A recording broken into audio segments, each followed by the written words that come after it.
Hey guys, it's Anna. Thanks so much for visiting my channel.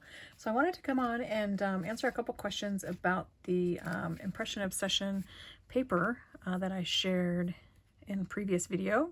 I had mentioned that their new papers had a slight glossy surface to them as opposed to the matte that we're so used to seeing on other papers. And I had some questions on if it was you had the ability to stamp on it, and if it took ink like distress inks like we like to do to the edges of our cardstock. So I thought I would pull out a sheet out of the Winnie the Pooh book. This one was released last year, and so I've got a little scrap piece of paper here, and then this is one of the Winnie the Pooh papers. Cute little wind, and then there's the back side there. So I thought I would just pull out a few stamps here, and I've got a whole bunch of different kinds of inks, and I thought I would just test them out. So first off, I'm gonna test out this little sentiment here. I think I'll start with Memento, and then I'll do some Impression Obsession inks. I'll do a purple, and I have a black here, and then I'll do Stays On, and then I'll also do VersaFine in brown and black, and I'll probably end with Stays On, so that will be the last one I use. So let's go ahead and get started here. So I'm not going to do anything fancy. I'm just going to grab my little sentiment block, pull the olive oil hair off of it, which of course is always everywhere, and I'm going to start here with Memento ink. Just ink it up a couple times. So there we go.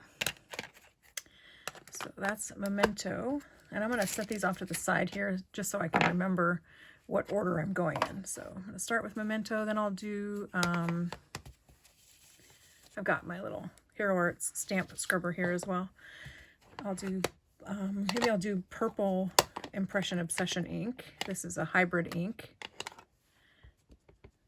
So there's purple. And then I'll do the black Impression Obsession ink. Okay. Then I'll do the brown VersaFine, or the sepia VersaFine.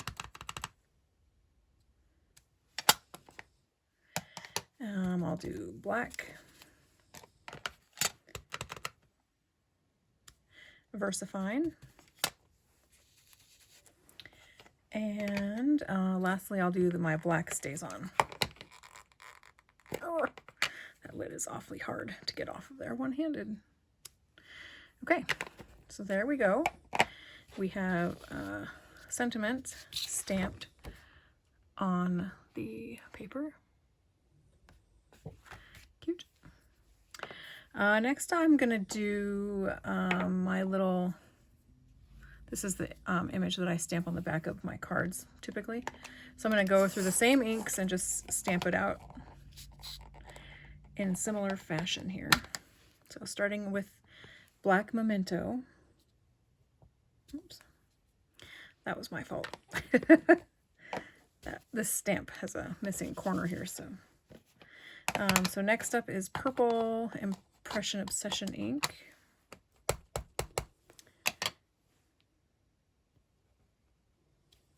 There we go. I'll do black Impression Obsession ink. Okay. Let's see, sepia VersaFine. The reason I'm just showing different inks here is so that when I'm done here, I'll run my finger across them and see if any of them smear. Let's see, next is the black VersaFine.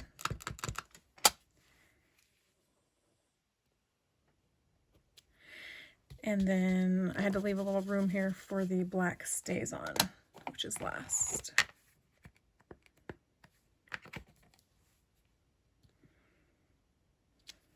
Okay.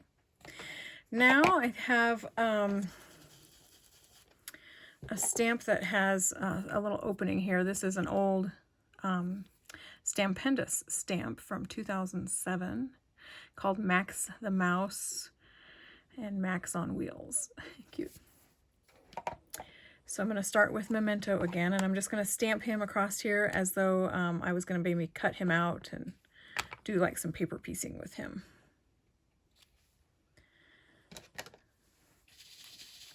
So this would be like if I'm going to stamp him on this pattern paper here and then cut it out and adhere it to a different project. So that was Black Memento. Next up is the purple Impression Obsession ink. Oh, TGIF, you guys. TGIF. All right, next up is the black Impression Obsession ink.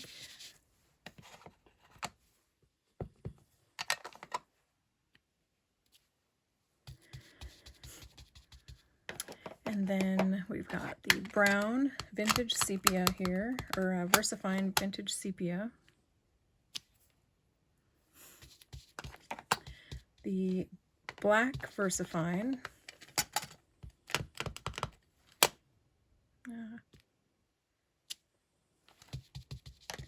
And then last, but certainly not least, StazOn.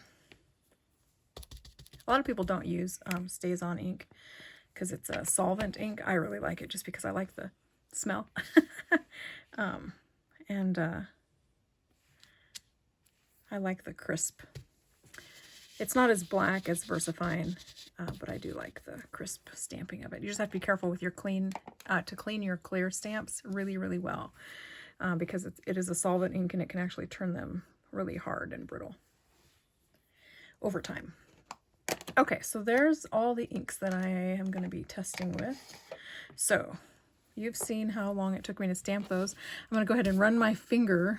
Let's see, my fingers actually are not very clean. Let's see, my pinky is clean. So let's go ahead and run my pinky over this. Okay, that did pull up a little bit of ink on my pinky there, you can see it.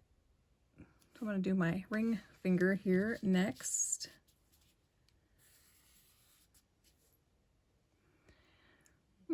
Maybe a little. Next. None, not so much on that one either. Just a little bit maybe. And no telling which one it might be from. It might actually be from the heavy pigment inks. So next I'm just going to cut this out.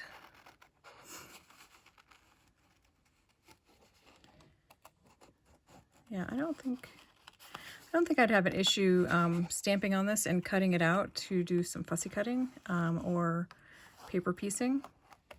This is a kind of a heavy paper to be doing it with, though. This is an 80-pound cardstock, where I think a lot of pattern papers are actually 65-pound.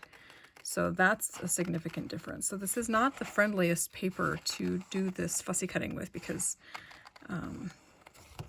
it makes it a little bit more difficult to follow the lines really precisely, which, you know, if I had slowed down and was doing this more precisely, I could probably do a better job of this. Plus my scissors are super old and dull, which is why I don't do this technique a lot. Yeah, I don't know that it had any issues with that.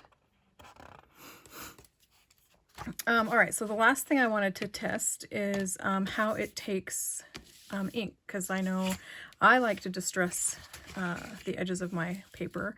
I know a lot of you like to distress the edges of your paper too. So I'm going to use my blending brush, and I'm going to use one of my distress inks here. This is Walnut Stain,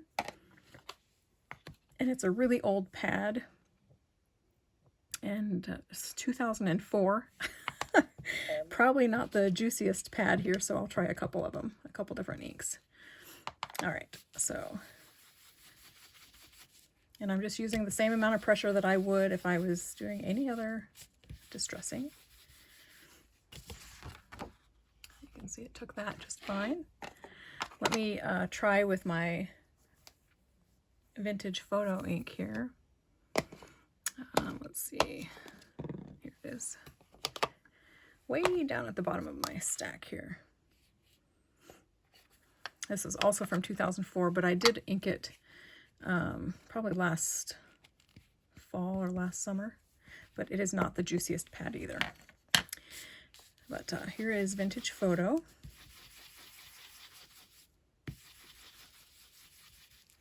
Now, what you probably wouldn't do very well is blend oxides, but let me grab one and test it, because I actually have some. Let's see, I have pink and red. Oh, I have purple. We'll use purple. All right, and I'm going to do the purple up here on this corner. So this is Seedless Preserves Distress Oxide.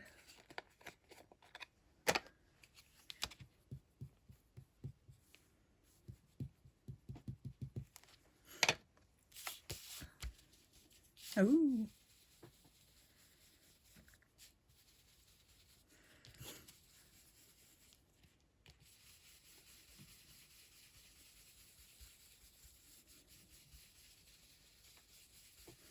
So there you go. You can see how it takes a Distress Oxide ink.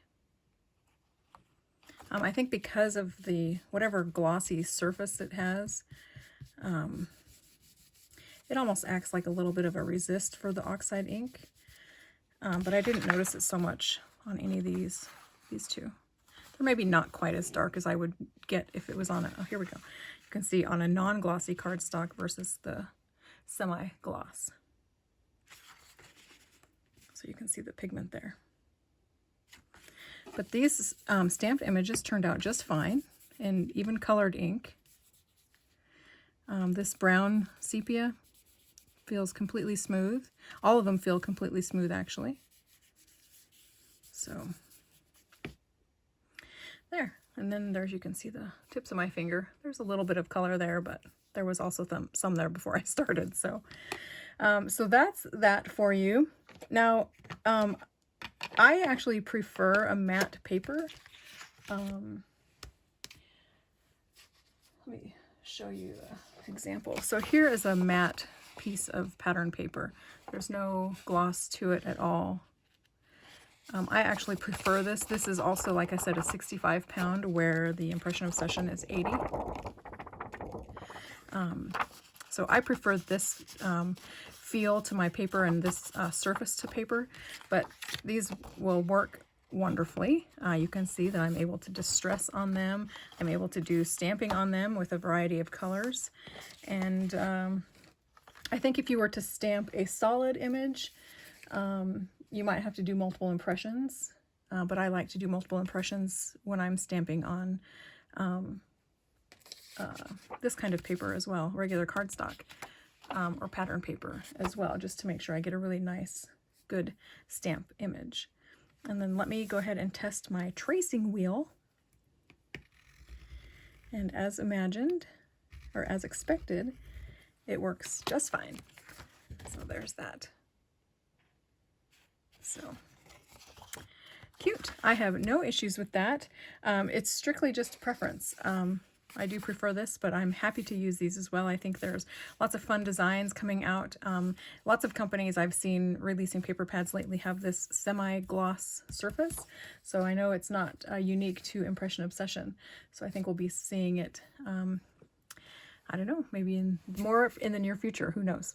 So hope this was helpful, and thanks so much for your questions, and I hope you all have a wonderful weekend. Happy Friday. Bye.